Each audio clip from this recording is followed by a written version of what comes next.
Hili eneo ni barabara ya kutoka Morogoro kwenda Iringa maarufu kama Iyovi.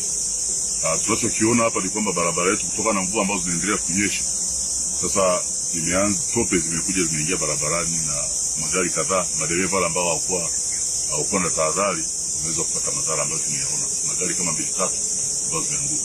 Kwa hiyo jeshi la polisi mkoa wa Morogoro tunataka kutoa tahadhari kwa madereva ambao wanatumia barabara hii, hasa kipindi hiki cha mvua, kwamba kipindi cha mvua wanapaswa kufuata sheria zote za barabara na kuchukua tahadhari mbalimbali, sababu mvua zinapokuwa zinanyesha huoni kwanza ulikuwa ni hafifu, lakini lolote linaweza katokea. Kama hili sasa maporomoko yametokea, barabara imeziba, lakini dereva sasa huyu yeye akawa amekuja tu bila kuchukua tahadhari, mwisho wa siku kupata matatizo.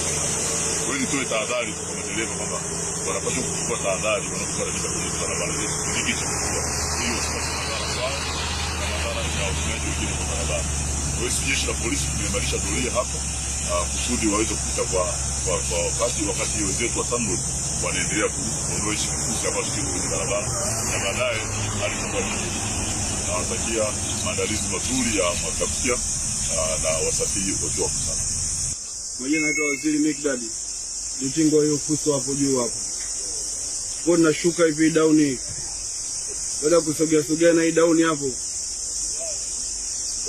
Tukakutana hapo na hilo likifusi hapo. Kwa hiyo dereva baada ya kujitetea kanyaga breki. Basi naye akawa anapandisha hivi, kwa hiyo sema kujitetea ikawa hamna hapo.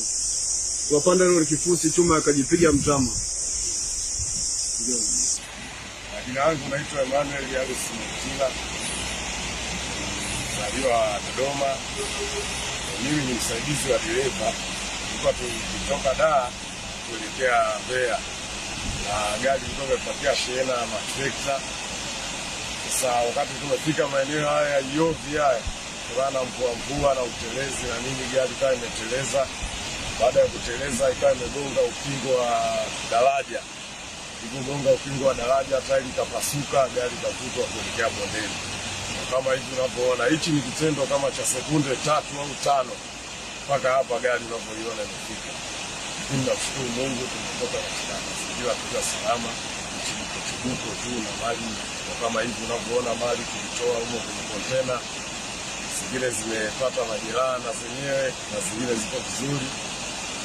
Kwa hivyo kutokana na barabara zetu na zenyewe sio rafiki sana.